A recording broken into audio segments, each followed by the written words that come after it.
Zach is the editor-in-chief of Muscle and Fitness, one of my really good friends, the guy that we launched this podcast with a year and a half ago. Zach, Drew Powell, I consider one of my closest friends. I mean, he's literally one of my favorite human beings. He's one of us. I've got good light. Is this good light, or does it look like I'm getting a suntan? You know what you need, Don? You need fort light. Like, that's what you need. You need to get into the fort with Drew. That's where the light exactly. is. Look at the fort lighting. I got disco balls. Drew, I got a night light. Zach, you know what the best part is? Drew actually put that on his son. He lied, and he said this is his son's fort. It's his fort. It's his fort. He built it. No. It's not for his son. It's for him. It's for Drew. It's for me. Yeah, exactly. Hiding out. This is a new reality, right? So my son is in my daddy's chair, as we call it, because he's doing his class work on Zoom. My wife's doing her yoga, videos out on the back porch. So this is the only spot I got left in the house. Oh man. So yeah, maybe we're onto something, Zach. It's the new normal, man. Fort. Yeah, we got to get into that fort. Maybe it's like reps from the fort.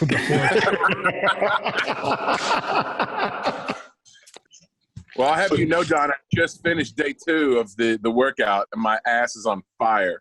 Attaboy. I don't know how to take that. What workout was that? What did he do? I moved back to LA, bro. Drew, what did he do? What did he have you do? So basically, so I have very limited stuff here at the house because I wasn't prepared to bunker down. I'm like, okay, what have I got? We've got an elliptical, we've got a weight bench, I've got a pair of 45-pound dumbbells and a pair of 25-pound dumbbells and like a band, and that's it. So I'm like, okay, Don, what can I do with that? So he came up with a whole 4-week program, 6 days, and I'm on day 2 now. And, it's like 8 by 8. And today I did it with the interval timer, which made it a lot harder because I kept myself honest. I need to go on record. Drew's one of those guys, like Drew is part of the gym mafia. Drew is part of my gym crew. But Drew's very Drew's an actor. So he's got to travel and he's got work in Cali and New York and all this stuff. But when Drew comes to town, he's one of those guys that could, not lift. I'm like, when's the last time you worked out? I haven't seen you in 3 months. He's like, worked out with you three months ago. 3 months ago. And we might be like pressing or doing something, and he'll get over to the bench and he'll start ripping like 300 pounds. And I'm like, okay. like he's just country strong, baby. He was like just brute strong. I want your legs to be country strong. Let's start remembering that right now. So Exactly. Don, do you remember the leg workout that he did today? Do you recall it or no? Yeah. Oh, really? Damn. Yeah. No. I think what I did with him, because listen, Drew's crazy strong. So we have to make lightweights heavy. So what I did for Drew was I just cut down on the rest time. Drew's not a big cardio guy. So I'm like, all right, we've got these lighter weights. How do we make 45 pounds heavy? How do we make 25 pounds heavy? So I think I just ran him on an 8 by 8 with something with 15 to 20 seconds rest and just trying to work on his capacity. I'm like, Drew, let's get your workouts done quickly. Let's work up a sweat, but let's have some accountability. I want you to start logging everything and let's just see how it goes. So I've been basically just playing basketball and tennis for the last two years and lifting very infrequently, mostly when I travel or when I go back to New York.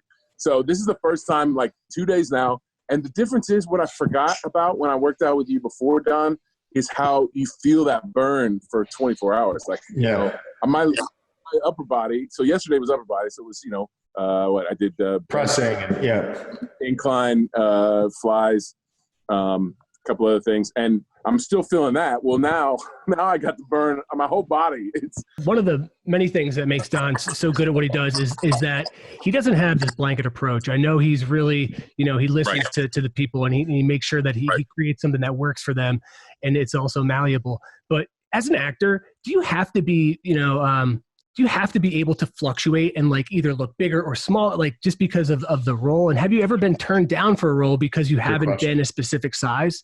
Oh my God, all the time. I mean, that's just the nature of the beast. It's not just size. It's like, your whole physical presence comes into the room and you get judged on that as much as on your acting, way more than I would like to admit. So, but to your question, absolutely. I mean, I'm always going to be a big guy. That's who I am. And once I figured that out in my career and then embraced that, I was like, okay, now I know, where my sweet spot is. Like I want people like Drew, like it's my goal for you at 80 when we're 80 years old together. Like, yeah, dude, let's get a workout. Let's feel good. Let's live the later years of our life at a level of quality. And that's really what my goal is. And at the moment, it has to be to prepare someone for that role, but at what cost? I'm not going to do it. I'm not going to lead someone down a path of having them get on something to put on an extra 5 to 10 pounds. Like it won't even show up on the screen anyway. Like who gives a shit? You know what the screen does to people's bodies. Yeah. It's amazing. Yeah.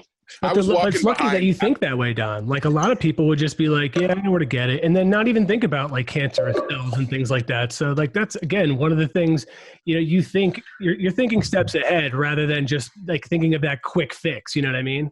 I just think people should own it, Drew. You know what I'm saying? Like, I think like I have a friend of mine, incredibly smart doctor, strength coach, and he admits it. He's like, yeah, I would never have gotten as strong. He's strong on a different level than I will ever be. And he says, yeah, no, I got to this. I want to be one of the strongest powerlifters in the world. And for me to do that, I have to take performance enhancing drugs. And he owns it, and he talks about that openly. And that I respect, because this is a path that someone decided to take, right? That they're doing for and they accept it, and they're comfortable, and they know what the possible outcome could be, but they're owning it.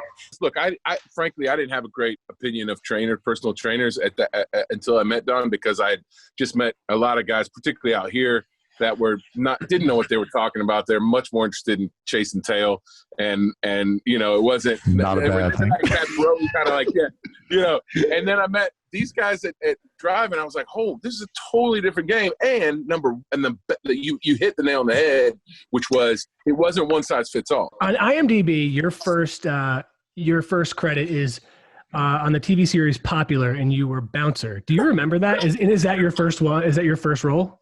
No, it's funny that that's the first one. My first job ever was on Malcolm in the Middle, and I'll never forget that. And the audition was, I'm supposed to be looking down the hall, and then I say, coming on the floor, 10 Hut, and I salute, because I was in the military school with Francis. Sorry. I get the producer session, my first ever producer session, and it's in CBS Redford Studios over here in the Valley. It's in a tiny room and in a bungalow, and the place is packed. There's all these producers and directors and casting, and it's packed. Like it's a tiny room packed, and they're sitting literally on the arms of the couch. So they're in the couch, they're sitting on the arms, they're sitting on chairs, whatever.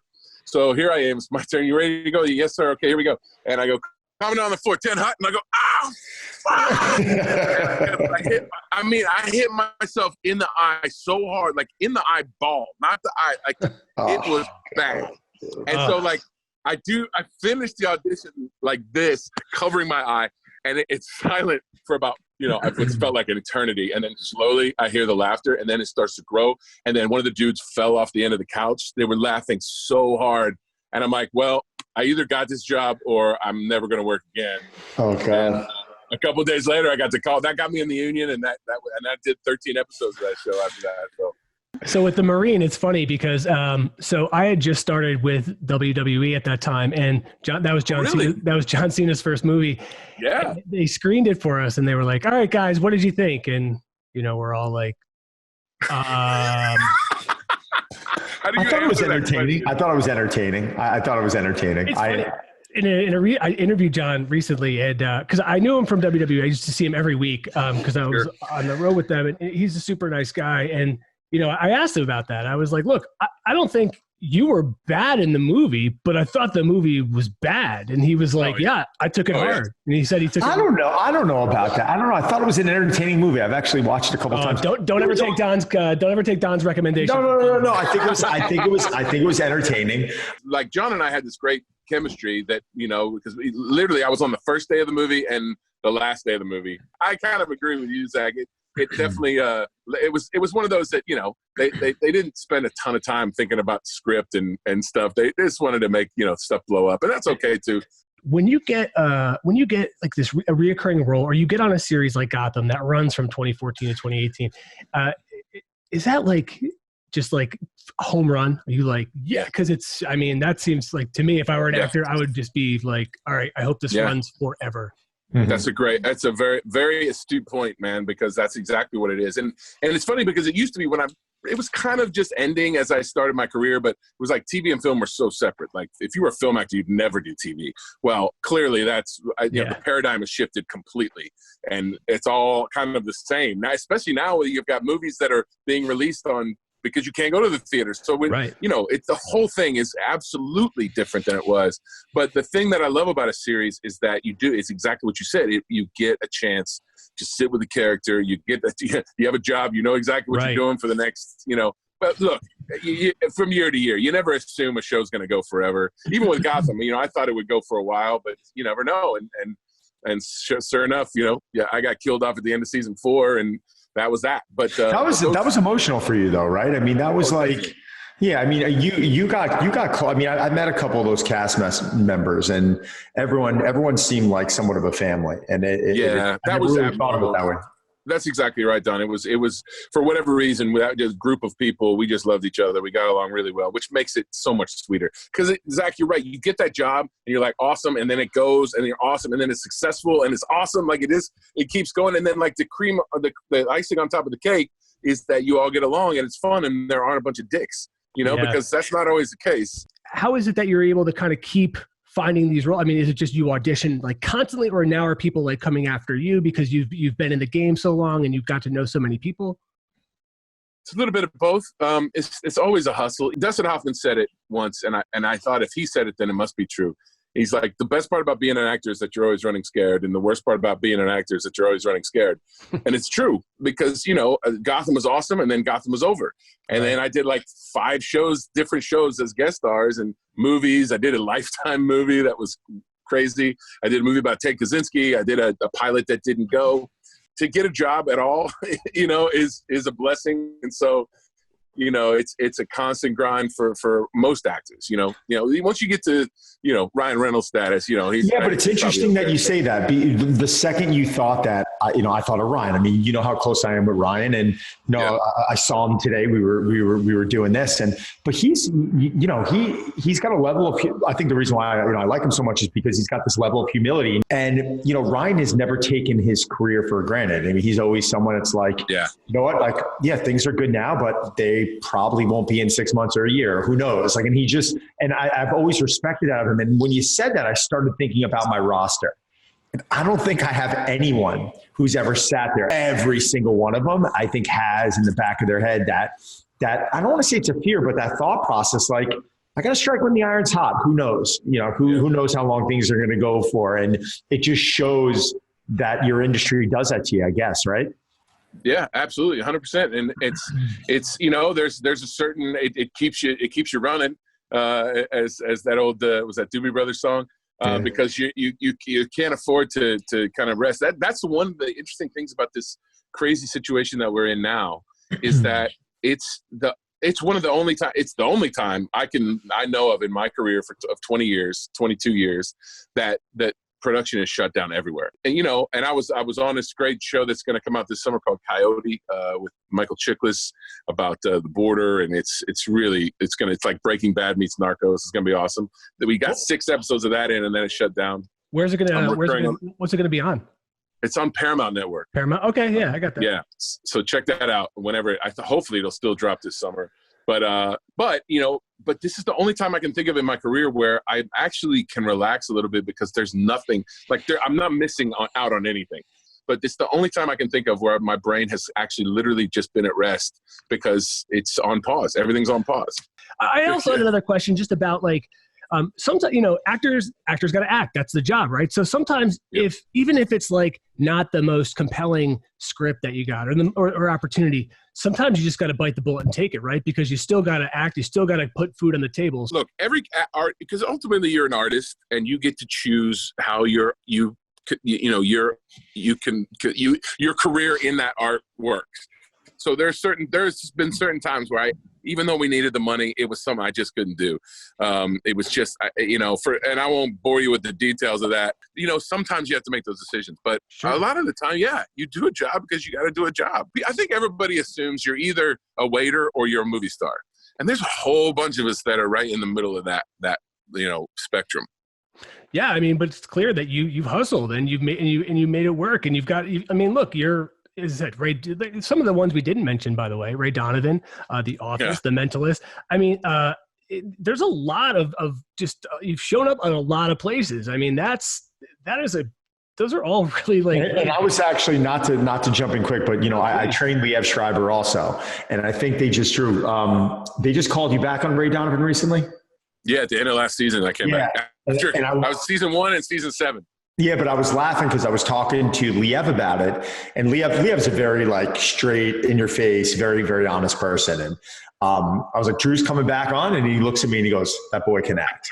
He's like, "That boy's," he was like, he had like a lot of respect for Drew on that. And it's funny because that's another thing you start noticing in the industry is that like they're actors.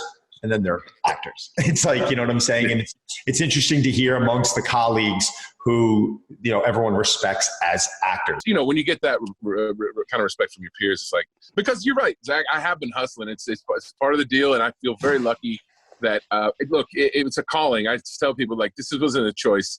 This chose me. So that helps because for me, there wasn't another option. This is what I had to do. You're on Cameo now. So Cameo is a service where people can hire you to do messages for people, right? Did anybody ever ask you to do is there like a weird message or weird request that somebody gave you? There was one recently where it was like, I want to do something for my friend and she'd really like it if you wore a bandana. And I'm like, I don't think so. I don't know what that means. I'm not going to do it. In your banana hammocks, please. Yeah, exactly. Oh man, I know what to request now, Drew. Well, I'll do that one for you for free, Don. I love you, brother, man. I love you, man. Unbelievable. It's so listen, good. I'm really Don has spoken really highly of you, and I'm really glad to meet you. And thanks for taking the time out of your day to do this. This is a lot of fun.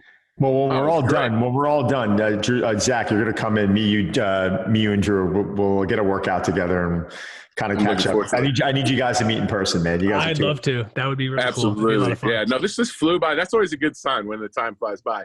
And here I was in the fort. I'm going to get kicked out of the fort here in a minute. In your fort. We got Baby Yoda in here. His son's fort. Seriously, go to his social media. His social media is what is it? Drew Powell? Real Drew Powell on Instagram and the Drew Powell on Twitter. This is fun. Guys, thank you. Great to meet you, Zach. Thanks, Donnie. You're the best, brother. It was great hanging out. I love you, Drew. Let's do it again. I mean, we got time. Let's do it. He's Zach, at Don Saladino. Don't go see him on Instagram. He's all over the place training, giving workouts, and he's also on the Muscle and Fitness Instagram, which has been awesome. So thank you for that, Don. At Zraz, he's a cat lover, and please go check it out. He posts great pictures. He's a beautiful wife and his beautiful daughter, and this is all great. Guys, I've had a great time today. Thank you so much. Me too.